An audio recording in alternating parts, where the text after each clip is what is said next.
Hey guys, what's going on? Welcome to Jay Speak. This week we cover questions. First question, what do I think about the Bogner 3534? Overall, I really like the 3534. For those of you that don't know, it's an EL34 powered amp that is 35 watts total. It has 3 different channels. They are foot switchable. It has a boost, a great effects loop, separate EQ for the first channel, but the second and third share an EQ, which really isn't that big a deal overall. There are specific switches to each channel that you can kind of change the overall tonality, which is really nice. For a 35 watt EL34 amp, I think it covers a lot of ground. I also don't think it's as loud as some of the other amps I have. Like the Bogner Helios 100 is super loud. Now granted, it is a 100 watt amp. In comparison to 35 watts, there's been some 30 watt amps that I thought have gotten crazy loud, and this doesn't seem to be one of them. And I could totally be wrong in that statement, but that's just what I found. I do think it's a fantastic amp. I really do enjoy it. You know, it's a really easy amp to figure out, but it sounds good with a variety of guitars. If you haven't checked out Bogner in general, I would, but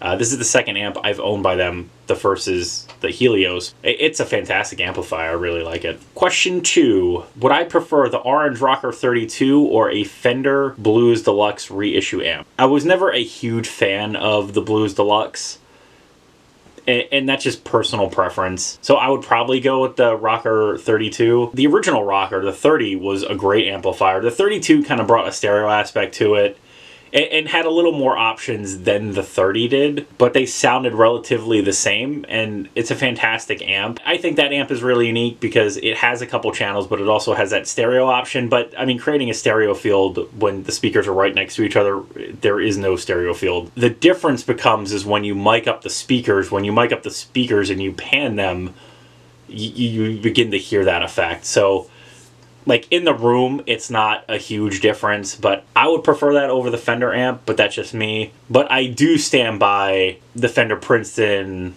Deluxe Reverb and the Twin Reverb. Those are some of my favorite Fender amps, which I don't think you can go wrong with either. Question 3 is also around the Rocker 32 and hooking up an external cab. Like most Orange amps, they give you the options to run different cabinets. If you're going to use 2 16-ohm cabinets, use the 8-ohm outputs to connect those speaker cabinets, which I do a lot with like the Rocker Verb or the ORL 100. You can connect 2 cabinets that way.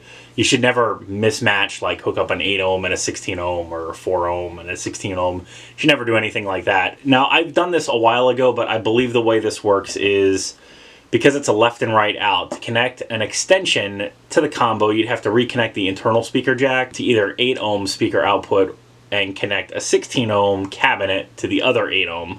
I think is the way you would do it. I would encourage you to make sure the ohms of the speakers that you have in the combo are correct, and then whatever you're hooking it up to actually works, and it's just the same amount of ohms, etc. Do a little more research before you hook anything up. Don't completely take my word for it, but I have connected external cabs to that combo. I would also encourage you to email Orange. They have been responsive in the past. I wrote a blog for them years ago, and they were great to work with. So I would encourage you to do that. If you haven't, if you have any questions or comments, please leave them below. As always, thanks for watching. Remember to like, share, and subscribe. Many more videos to come. Don't miss one sub.